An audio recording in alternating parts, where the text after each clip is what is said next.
નમસ્કાર દોસ્તો, અમારી ચેનલમાં તમારું હાર્દિક સ્વાગત છે. એક શિક્ષક મારે ઘેર ભાડે રહેવા માટે આવ્યા. હું લગભગ 30 વર્ષની વિધવા હતી. જીવનમાં ઘણું બધું ગુમાવ્યા પછી મેં મારા ગામમાં આવેલા મોટા ઘરના ઉપરના માળે ભાડે રૂમ આપવાનું શરૂ કર્યું હતું. એક દિવસ ગામની શાળામાં નવા આવેલા શિક્ષક આરવ સાહેબ રૂમ જોવા માટે આવ્યા. તેમનો શાંત સ્વભાવ, નમ્ર બોલવાની રીત અને ચહેરા પરનું નિખાલસ સ્મિત પહેલી જ મુલાકાતમાં મને ગમી ગયું. તેઓ વધારે વાતો કરતા નહોતા, પરંતુ દરેક શબ્દમાં સન્માન અને સૌજન્ય દેખાતું હતું. થોડા જ દિવસોમાં તેઓ મારા ઘરમાં ભાડે રહેવા આવવા લાગ્યા.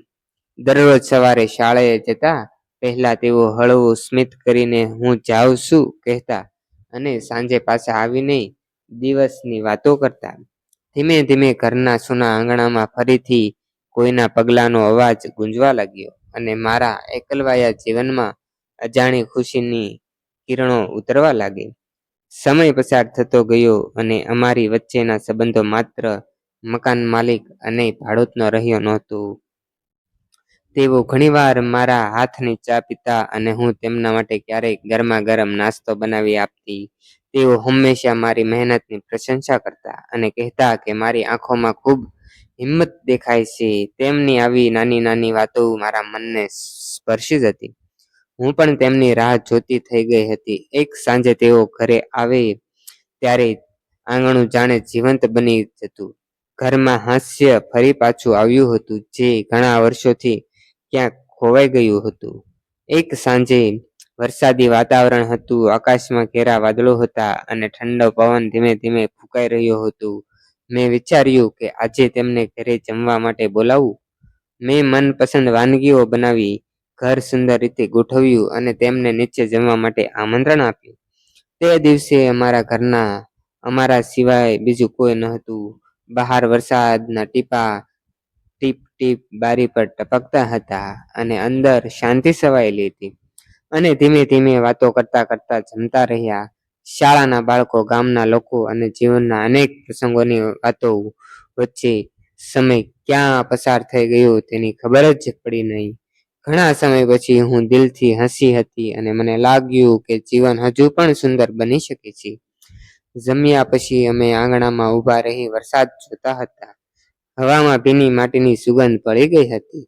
હું કંઈક કહેવા જતી હતી એટલામાં તેમણે ધીમેથી મારો હાથ પકડ્યો. તેમના સ્પર્શથી કોઈ ઉતાવળ નહોતી, માત્ર સ્નેહ અને આદર હતો.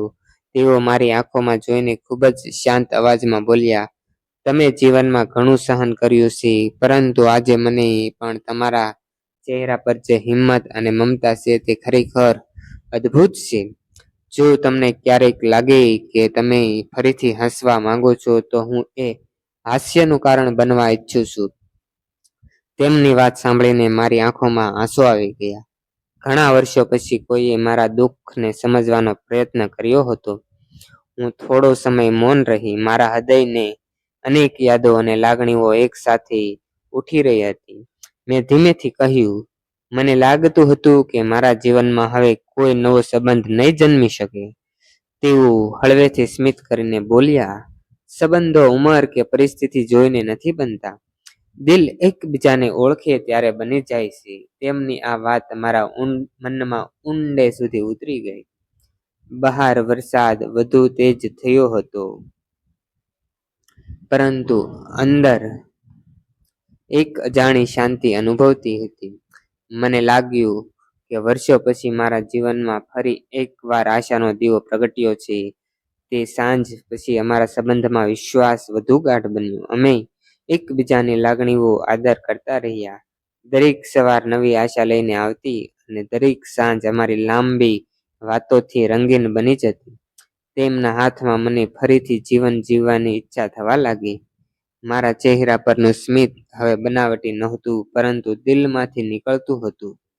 ક્યારેક અમે ઘરની અગાસી પર બેઠા સૂર્યાસ્ત જોતા, તો ક્યારેક વરસાદમાં ચાની ચુસ્કીઓ સાથે ભવિષ્યના સપનાઓની વાતો કરતા.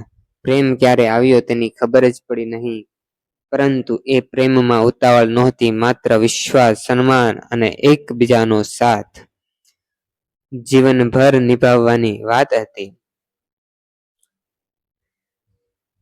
નિશબ્દ લાગણી હતી. તે દિવસ મારા જીવનનો એક નવો આરંભ બની ગયો. એક એકલવાઈ સાંજ, એક સાદું જમણ અને એક નિખાલસ વાતે મારા જીવનનો રસ્તો બદલી નાખ્યો.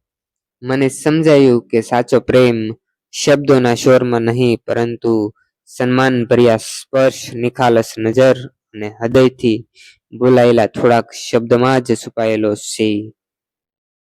જો દોસ્તો, થેન્ક યુ દોસ્તો.